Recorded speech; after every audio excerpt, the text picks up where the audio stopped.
এরকম একটা ওকেশন কেন? তো আপনারা জানেন যে আন্দোলন সংগ্রাম আমরা পরিচালনা করব, যে লড়াই আমরা লড়ব, তার তো ভিত্তিভূমি দরকার। এবং প্রফেসর ঈশিতা মুখার্জিকে আমি ধন্যবাদ জানাবো। দুটো মনোগ্রাফ এখানে পাবলিশ করেছে। সে বলেছে যে তথ্য, সংখ্যা তত্ত্ব, স্ট্যাটিস্টিক্স কেন্দ্রের সরকার হোক বা রাজ্যের সরকার হোক প্রকাশ করছে না, যেহেতু মিথ্যার জাল বোনা হচ্ছে, সেখানে সত্য প্রকাশিত হচ্ছে না। আর এই জন্যই গবেষণা আরো বেশি দরকার। জ্যোতি বসু নামে এই জন্যই আপনারা অনেকে জানেন, আমাদের এই দেশে, এই দক্ষিণ এশিয়ায়, এই এশিয়ায় এশিয়াটিক সোসাইটি গড়ে উঠেছিল। এখন কি অবস্থায় আছে আপনারা সবাই জানেন। আর অসংখ্য গবেষণা কেন্দ্র গড়ে উঠেছে। 34 বছরের বামফ্রন্টের সময় Netaji Subhas Institute for South Asian Studies, আজকে বাংলাদেশে যা ঘটছে, পাকিস্তানে যা ঘটছে, নেপালে যা ঘটছে, শ্রীলঙ্কায় যা ঘটছে, তার জন্যই তো Netaji Subhas Institute of Social Studies, South Asian Studies, দক্ষিণ এশিয়া, জ্যোতি বসুর ভাবনা। যখন মৌলানা আবুল কালাম আজাদ আমাদের দেশের প্রথম শিক্ষামন্ত্রী, তার শতবর্ষ হলো। আমরা বিশাল করে শতবর্ষের অনুষ্ঠান না করে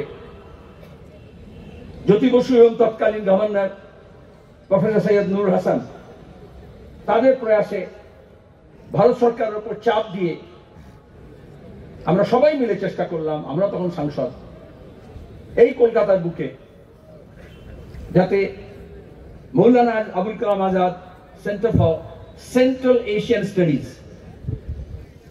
কারণ তৎকালীন সোভিয়েত রাশিয়া যখন ভেঙে গেল, সেখানে সোভিয়েত রাশিয়ার সমাজতান্ত্রিক ব্যবস্থার মধ্যে যে রাজ্যগুলো ছিল, আলাদা রিপাবলিক হলো, তাহলে সেখানকার সামাজিক, অর্থনৈতিক, সাংস্কৃতিক, রাজনৈতিক বিষয়গুলো যাতে চর্চা হয়, তার জন্য এই কলকাতায় Maulana Abul Kalam Azad centre for central Asian studies institute করা হলো। কিন্তু আমি জানি না তার এখনকার কেন্দ্র এবং রাজ্য সরকার যারা আছেন, তারা নিজের জায়গা থেকে লোক ঢোকানোতে ব্যস্ত। যেভাবে বিশ্ববিদ্যালয়গুলোতে যে গবেষণা হওয়ার কথা, আমাদের মাইগ্রেন্ট লেবারদের সমস্যা, আমাদের গ্রামীণ সমস্যা, আমাদের কৃষির সমস্যা, আমাদের সামাজিক যে নানা রকমের ঘাত প্রতিঘাত হচ্ছে, আমাদের যে বেকারত্বের জ্বালা, আমাদের যে শিক্ষা এবং স্বাস্থ্যের ক্ষেত্রে যে সংকট, আমাদের যে সাফল্য যদি কিছু থাকে, এবং আমাদের যে ব্যর্থতা, তার কারণ খুঁজে আমাদের ভবিষ্যৎটাকে যাতে গড়ে তুলতে হয়, যে বাংলার স্বপ্ন জ্যোতি বসু দেখেছিলেন, যে বাংলাকে তিল তিল করে গড়ে তোলার চেষ্টা করা হয়েছিল, যার আমলে শিক্ষার প্রসার হয়েছিল, যার আমলে যাদের বাপ ঠাকুরদা শিক্ষা মনে আসেনি, তাদের নাতি নাতনিরা সবাই বিশ্ববিদ্যালয় থেকে পাশ করে অধ্যাপক, শিক্ষক হয়েছে।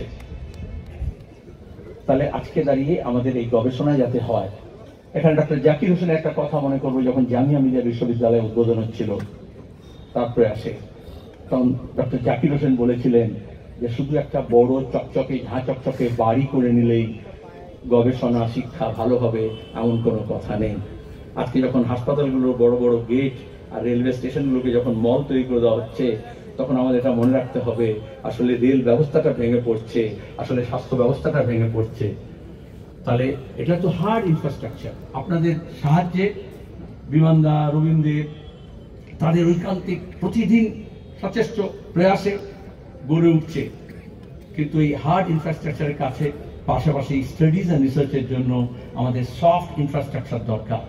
এই জন্যই আজকের দিনে যখন ব্রিক্স অ্যান্ড মর্টার্সের এই কেন্দ্র তৈরি করা হচ্ছে, সঙ্গে সঙ্গে যাতে আধুনিক প্রযুক্তিকে ব্যবহার করে, কেউ ব্যাঙ্গালোরে আছেন, কেউ দিল্লিতে আছেন, কেউ বিদেশে আছেন, কেউ কলকাতায় আছেন, তারা সহযোগ করে রিসার্চ টিম আমাদের দুটো মনোগ্রাফ